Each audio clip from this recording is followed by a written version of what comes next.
My name is Gwendolyn Elaine Mitchell Major, but everybody call me Gwen. I'm 71 years old. I was born here in the city of Deerfield Beach in 1944. Okay. Um, What we're going to do here is I want you to take me back. Um, Were your parents born in Deerfield? No, my mom was born in Miami and my dad was born in Alabama. But their parents were here. Well, actually, my mom and my grandparents are from the Bahamas, from Nassau, from Eleuthero. And my father's parents were born in Alabama, Dothan, Alabama. And somehow they came together here in Deerfield Beach and had 9 of us here. What year did they come to Deerfield Beach? They were very young. Mommy was born, I think she said, I can't remember exactly what year she came to Deerfield Beach, but it was 2 siblings before, it was 3 siblings, 2 siblings before her. And I think they were born in West Palm Beach. They came looking for work, being from the Bahamas, they came looking for work, but I don't exactly remember what year they came. Okay. Okay, then we'll start with you. Okay. Or your parents were here, though, at the time. So tell me a little bit about what kind of work your parents did. My dad actually worked for the golf course. As far as I can know, he's always worked at a golf course. He worked for Boca Raton Club, and my grandfather did also. They worked for Boca Raton Hotel and Club, going toward the beach. And my mom is 9 of us, but mommy did a lot of work. I can remember her working at the meat house in Boca, and I remember her doing days work. And I don't remember her picking many beans, but I remember her working a lot. Besides having babies, she did a lot of work. Like I said, she had 9 of us, but she did a lot of work in between. I can remember her working a lot. Tell me what it was like for a child to grow up in Deerfield when you grew up. When I grew up, I guess I didn't know or think that times were hard, anything like that. I grew up, I was born in my grandmother's house off 8 Court, near the big water tower in Deerfield. I was born there, and I grew up, and my mom and dad moved to Fort Street, living now. And I used to walk to school. I remember our street was called the Rock Road. It was a lot of rocks, and we called it the Rock Road. And I walked to school. We had our school, Braithwaite Elementary, where I went to school until, let me see, 50, and then I went to Ely. But we walked to school, and for some reason I was always late for school. I was always late for school. I don't know if I played around or what I did, but I got a lot of spankings for being late for school. And that might not be the right thing to say, but back then you were supposed to be on time. And I can remember saying to my mom, why was Miss Golden always spanking me?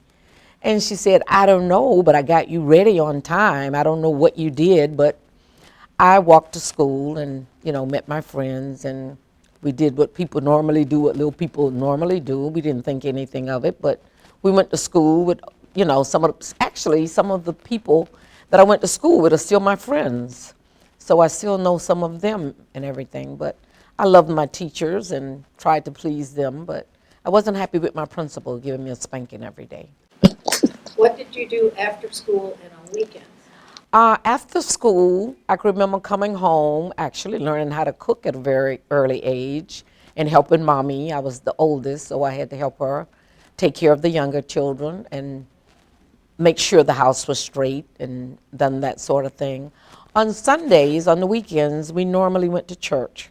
Okay, we went to 11 o'clock service. We went to actually, let me start back on Saturday night. On Saturday nights, we were taught, I can't remember, I'm sure we were busy going to the store and everything and getting things prepared. for Sunday, because on Saturday nights we always cooked dinner on Saturday nights, and my grandparents and mom, everybody cooked. And because Sunday was the Lord's day, so we were in church all day. We had church, we had Sunday school, we had YPE, young people, like Bible study or something. And then we were back at night church. So church was a very important part back then, and it still is. So we did a lot around church, like for Christmas and Easter and all of that sort of thing. But on Sundays, we were in church and Sunday school, yeah. After your elementary school and you went to Ely, what did you, as a teenager, were there some deviations in your activities after school?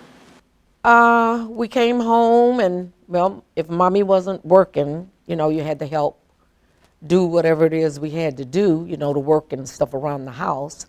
But as a teenager, I could remember going to school and working. And then in the summers, I could remember going away to work, to come back to school and have school clothes. Well, I thought I was big stuff. That was like, I'm thinking 12, actually around 12, when I was 12, I could remember I got my Social Security card working in the farm. So that was a big deal to be able to work, to pick beans. We didn't think anything about it. We were able to earn our own money. And back then, kids always liked money. I could remember when Silver Bells, Hershey Kisses was like a penny, So if you got some of what you earned, you were able to go to, we had a little store near the church. And of course, a lot of our Sunday school money went to the store, but I don't want anybody to hear that. But but it was very interesting. We were able to work, and we had a background of working. We had to work, and my grandmother and grandfather farmed over where Winn-Dixie is, actually. And being young, I could remember us having to go help them in the farm, and then going, like in the evenings, going to the market in Pompano. That was a big deal. They get on the back of my grandfather's truck and ride down to the market with him and pick beans. I mean, watch him as the people graded the beans and sorted them out and that sort of thing. That was a big deal. That was away from home and kind of like from the routine. I also remember, I can't remember how old I was, but I can remember in the summers, we had to be pretty young. I have a first cousin, her name is Paulette, and Paulette used to make clothes. She's a seamstress now. But back in the day, we were young, and my grandmother would always send us out in the backyard. We would go to her house, and it was always peanut butter and jelly for lunch and everything. But Paulette liked to sew back then. She would make us all costumes, and we were all dressed out, and we would play games. But we didn't care that much about the house. We cared for outside. I guess we were kind of trained. It was cooler out there, I'm sure. And we had fun playing games. I learned how to braid hair by putting some like straw in a bottle, and that was my baby. And the bigger girls taught us how to braid the hair. I learned how to braid hair in the fields, and a lot of things we did in the fields back in the day. I can also remember in the summers when we grew up, they would have like coca plums, and there would be guavas, and there would be what you call a little blackberries. They were called huckleberries. No, we had huckleberries, and then we had blueberries, and we would go down, and it was a place near Fort Street across the tracks, and there was a big huckleberry patch round up in there. We would pick huckleberries, and then when the mangoes came, we had mangoes. There was always a lot of fruit around, I could remember, in the summers. It was hot days, but I could remember us getting up early in the morning, going to get the blueberries and huckleberries, and then going back home and playing in the yard. So we were kind of busy. We were busy little people. Tell me about your home. Was it a wooden home? Was it CBS block? Tell me about the bedrooms where all 9 children slept. Okay. That was in my mom's house. I was between my mom and my grandmother. My grandmother's house was down off 8th Street. My mom's house was on 4th Street. Well, back in my grandmother's house, it was wood. It was a wood house. The bathroom was on the back, and it was a little room on the back also. I think that was kind of like for guests. And then my grandmother had her aunt, and Aunt Lou had her room, and then it was a girl's room. Well, most of my grandmother's children had gotten big. Actually, I remember when two of my uncles, I had an uncle, his name was Ellsworth, and he used to go to school in Miami, and I had an uncle named Lemuel. They weren't that much older than me as I grew up, but I could remember them when Els would come up for the weekend, and it would be the weekend, I'm sure, and they were so glad to see each other because they were separated all week. And I could remember them jumping in the bed and having such a good time in that bed, and that bed would fall. And my grandfather, I could hear him now saying, "You better stop jumping in that bed or we'll have to fix it." It was always like it was always breaking down. But they had the best old time. I can remember that. And then I remember in my mom's house, I could remember mommy and dad, mommy and we called my dad Dada. They had their room, and then we had a girl's room, and then we had a boy's room, and then there was an inside bathroom. But I also remember the outside bathroom at my grandparents' house. But when when I was up to mommy's house, mommy had an inside bathroom. And then I also remember when the sewers came in. My grandmother was so excited, and she was telling us we won't have to use this separate tank anymore. And we were excited about that. You know, I think it was little things that just kind of kept us excited, and we were hooked up to the sewer. And I could remember that. That was the big deal. They hooked it up in the front. We had, actually, their road was paved. And I can remember when they hooked up to the sewer, and that was the big thing. You know, I also remember the potbelly stove, you know. Now that I'm sitting here, I'm beginning to remember a lot of things. I remember the potbelly stove that we used to have at Mother's house, and how we would sit around that fire, and as I got bigger, how we would make breakfast. I can remember making breakfast on that stove, and it was like in the kitchen, and we always had a table, and we would always sit around that table. Of course, we had a dining area. Actually, I still have my grandparents' furniture. The only furniture that I knew, I actually still have her dining room set. I have her 8 chairs and her piece of, I guess it's a hutch. I still have that, and that was the only furniture I could ever remember them having. And on Sundays, my cousins and I used to do our homework on that table after church, because after early church, you had to do your homework every Sunday, and every Sunday we would have dinner out there, and then after dinner, we would get the table clean, get the kitchen cleaned up, and then we would do our homework, and then we had to go back to church. I can remember that. But my mom's house, it was CBS, and I can remember, I remember my mom's furniture too. But it was so many of us that I think I can remember us kind of changing furniture a lot. My grandparents never changed furniture because I don't know, it could have been better furniture. You know, the kids got older and they moved out of their home. But I also remember a big piano. My grandmother had a great big piano in her front room. And I can remember my mom telling me she used to play the piano. I never heard her. Piano was old by then. I never heard her play the piano, but she told me she used to play the piano. Yeah. Did any of your brothers go into the military? Actually, I'm glad you said that. My grandfather was in the military. My father was in the military. My oldest brother, Vincent, was in the military. My brother, Cecil, was in the military. Cecil. Andre was in the military. Kevin was in the military. And I have 2 of my sons was in the military. I'm a mother of 7 children, and two of my sons was in the military. So we had like a military family. Actually, all my mom still have everybody's picture who was in the military. She doesn't have my grandfather's picture. I'm sure there's a picture around because I can remember us looking at the picture, but she have my dad and all my brothers. Well, some went to the Marines. My dad was in the Marines, and my grandfather was in the Army.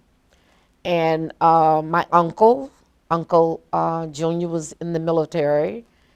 And I just know we kind of had flags and things, and we were Army and military people. So, yes, I can remember that. They were in the military. Wonderful. Yeah, they were. Yeah, that was a big deal. Yes. What are some of the more fond memories that you have?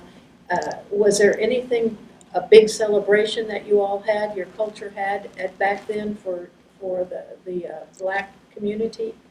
Um, I don't remember that many of the Well, you know what? Believe it or not, I can remember in second grade there was a big tent that used to come to Deerfield, and it was called Silas Green from New Orleans. I could never forget that. And we used to always go there, and they like danced and sang, and that was something that we went to. But most of the time, we were in church. You know, like I said, we had our Easter plays and we had our Christmas plays. But when Silas Green from New Orleans came to town, I could very well remember that. Now, I do remember a celebration they used to have here, Cracker Day. And we would watch the parades and stuff go by. But as far as black, Silas Green was one of the biggest things that we did. Yeah. Okay, So, I'm sure that you remember the Diamond Club. yes, I remember. I've never gone there. Not to say it was a bad place, but we went to the church right down the street from that, and we didn't go to the Diamond Club because we heard, people drank and, you know, people did what people did. They had people that came and they sang and everything. Actually, I had this one uncle that I always had to open the door because my grandparents would lock him out. He stayed he loved the Diamond Club. That was his place. And I could remember this song, and he would come home singing this song, and I still remember the song today. And we had a singer, you know what? Maybe you should get him. His name was Willie West. Did anybody actually interview Willie West? You should interview him. He's still here, and I'm thinking he still have a lot of memories, fond memories, because he used to sing there. And he used to sing, and my uncle would come home a little tipsy, and this song that was singing, he was saying, can I hum it a little bit? He sang, well, it's 3 o'clock in the morning, and I'm sitting here waiting for you. He would come home singing that, and oh my, it sounded pretty good. So my grandparents would lock him out, of course, because he was late getting in. But I remember him singing that song, and he would tell me about the Diamond Club and what they did in the Diamond Club. Oh, we just have a good time. We just sang and danced, and that was the lifestyle. But I was never really a part of that lifestyle. Yeah. What did you do after high school? After high school, I got married. Everybody get married. You get married. But let me go back a little bit. I could remember going off in the summers. I worked a lot in the farm. I picked a lot of beans here. I used to pick beans for Butler's Farms. I picked beans for Emory Jones Farm. I picked beans for Budline's farm in Pompano. And I can remember getting my Social Security card in Budline's farm at 12 years old, and that was a big thing. So if I got my Social Security card, I could work. And we used to go off in the summer. I was telling a gentleman, we went to Morristown, New Jersey. We caught the train up, and we caught the train back. And we would go up there and work for our school clothes. With mommy having 9 children, it was good that I was able to go and work to help buy some of my school clothes.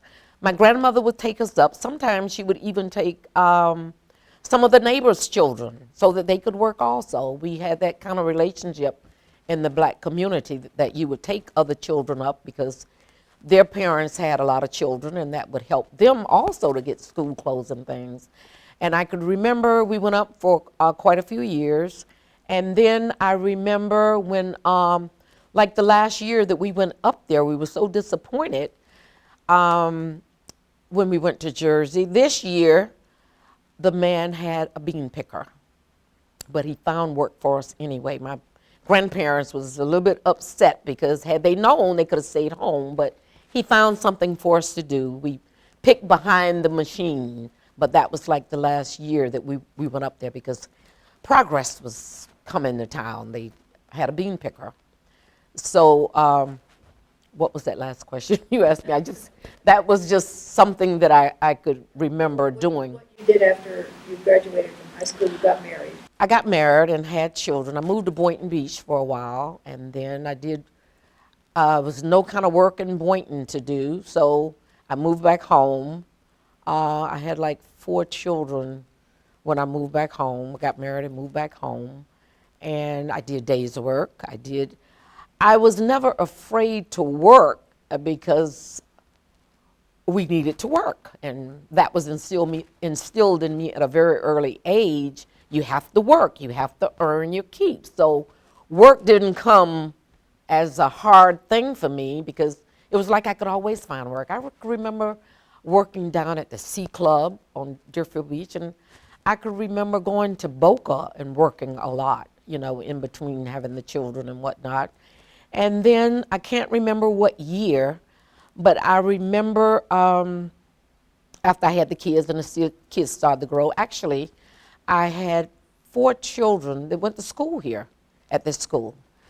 But I could remember after a while, I had enough, and I decided to go to college. I went to college for just about a couple of years, and I got a job. I think it was in 1978. I got a job at J.C. Mitchell Elementary School in Boca, and I worked there for 34 years. Actually, I just retired like 5 years ago, and working with the kids, and I just loved it. They were my life. What kind of a difference did you see from the time that you were growing up as a child, as a adolescent, as a teenager, and the children of today? I see kids taking work for granted. I didn't see anything wrong with working because that was taught.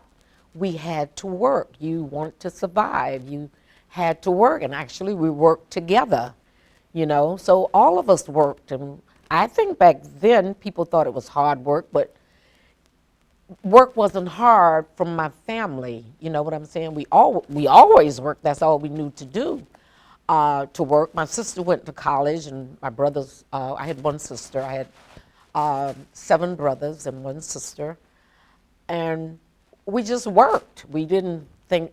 My brothers went to the field when you got old enough to work and earn your own money. And the kids today, I think they take a lot for granted. I don't think work hurt. I didn't think it was bad for my grandparents. They had to work because they had to survive.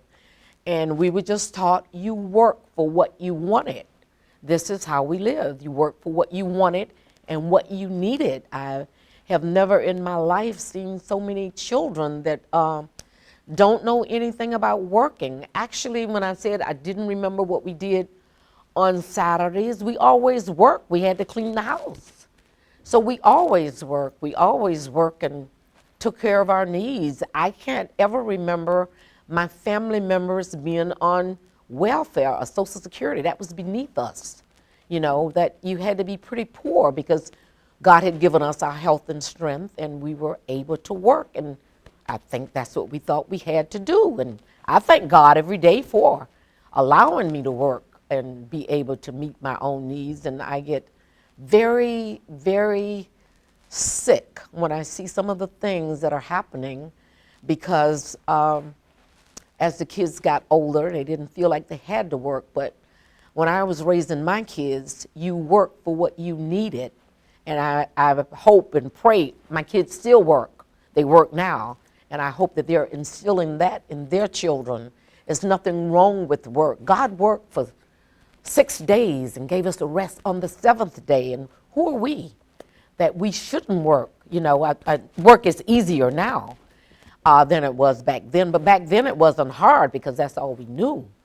But I just think that people should allow their children to work, to clean their houses and earn a living instead of giving them. A lot of parents allow the children to take over, and the kids feel like they don't have to work, and a lot of them don't know how to work because they weren't taught to work. And I feel very sad about that we have a lot of, every time I see the kids on TV, there's just snatching purses, and all I can say is they had young parents that didn't know anything about raising children, because you have to teach your children, whatever the work is, you have to teach them to earn a living and not take a living. You know, it just breaks my heart. You know, I don't have a lot of my children, my family we didn't go to jail or anything like that for stealing, or, you know, we had to work, and that was our way of life. It was work and church. And I thank God for that, for having a grandmother and my parents that worked, so we didn't know anything but work. So I don't feel bad about being able to work, because I felt like that was one of the reasons God gave me the health and the strength to be able to earn what I need. Yeah. What was the interaction between the white community and the black community when you were growing up? Well, I guess because of the segregation, you just knew where you were, and I didn't think a whole lot about it.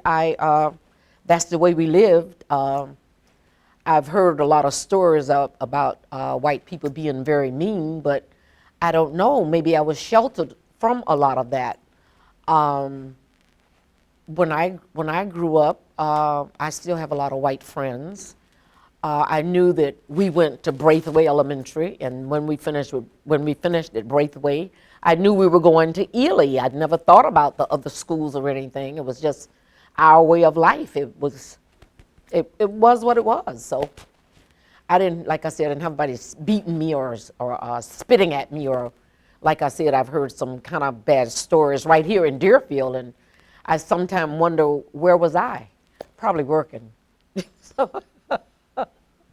So, you know, mom had babies, and you had to help look after the babies and stuff like that. But I don't remember a whole lot about the coming together. You know, like I said, Ely was all black school. Deerfield was, Braithwaite was all black school, and I never thought about the other people on the other side. I was busy enough to not let that bother me that much, I'm sure. Did you have any dealings with the police force or any situations? Did you know them? Were they? We had a few black policemen when I was growing up, actually. Mayor Howard, actually, he came to Deerfield, and he formed a baseball team. I used to play baseball for him when he first came to town. And then Quinn, we had another black officer, Quinn, and we also had a black officer, Robert Jr., that's what we called him. He's still alive. He's still alive, too. No, we didn't have any, well, we didn't have a lot of cars. I was 14, I had my driver's license and everything, and we didn't have a car, but I kept my license. So, no, we didn't have anybody that, I think my youngest uncle was a little bit rambunctious, but he was like the only one that might have gone to jail or something, because he was a little bit on the lazy side. But the rest of us, no, I can't remember any dealings. I don't ever remember police officers having to come and get any. I think my parents just instilled of us, you did the best that you could, and we never went to jail or anything like that. So, Is there any other memory that you would like to tell us about growing up in Deerfield? well, Deerfield is my home. I'm pretty proud of it. I'm glad to be an American. I go to the Bahamas a lot, and I love it because I get a chance to see all of my cousins. Actually, when my grandmother used to travel home on Mackey Airlines, And I could remember her. She would work in the farms and everything. And she would, when she come back from the Bahamas, she would always bring the treats and everything. And I can always remember her bringing us back a pair of gold earrings, hoops. And that was one of the nicest things that I could remember, because I knew when she went home that we were going to have a pair of gold earrings. And that was fantastic to have a pair of gold earrings. Actually, my mom told me that she pierced my ears when I was 5 months old, and I did the same thing for my girls when they were 5 months old. They got their ears pierced, and that was like a big thing for us. Um, no, I love Deerfield, and I love the people that I work with. I do a day at Dr. Broward Hospital now. I'm retired, like I said, almost 5 years. And I love church. I love my church family. I grew up in, I think I was christened at Church of God, and I'm still there. And I just love the older people that I know. I'm over a group at church called The Young at Heart, actually. And I just love them. They're, older, and my mom's older. And no, I think I was a pretty happy camper, you know. I think I turned out okay. Were you born in a hospital or by a midwife? No, actually, I was born in my grandmother's house by Broomhilder. Helped my mom, helped my mom bring me here, and I knew her and all of her family, and she, I think, I don't think my mom. I think actually she was our midwife until I think the last baby mommy might have had at home was, let me see, I was doing in the hospital. Uh, I can't remember her, but I could remember when women started to go to Pompano it was a clinic down in Pompano across the track. I think where it's a big church now up in there, was it Atlantic? I think it could have been Atlantic. It was a little hospital down there, and some of my siblings could have been born down there, maybe one or two of them. Yeah. Yeah, but no, we were born at home. I'm sure that was a good time too, but I was born in mother's house, 36 Southeast 8 Court is where I was born. Yeah, right here in Deerfield. Is there anything else you'd like to tell us? This will be the last story, and we'll conclude with this. Uh, Is there anything else you'd like to say about your? no, I want to thank you for the privilege of just being able to relive some of my childhood. I think Deerfield was a good place to be from, and I'm not ashamed to say I'm from Deerfield Beach. A lot of times I'm out with my friends, and they says, I have a lot of people that say, "Oh, I was born down near Lauderdale," because they're ashamed of Deerfield. Not shame, but sometimes people like to be from bigger places. Like Deerfield hasn't been on the map that long, I don't think, but I like Deerfield. When I came back, I swore I would never leave again until I go, well, I'm not going to Pineview, I'm going down to Forest Lawn. So actually my mom's house is on 4th Street, down from the graveyard, so I could remember walking down to the graveyard, and I would always tell people, I live on that graveyard street there. So that was one of the ways that we told where 4th Street was. It was the graveyard, the street that the graveyard was on. Yeah. Okay.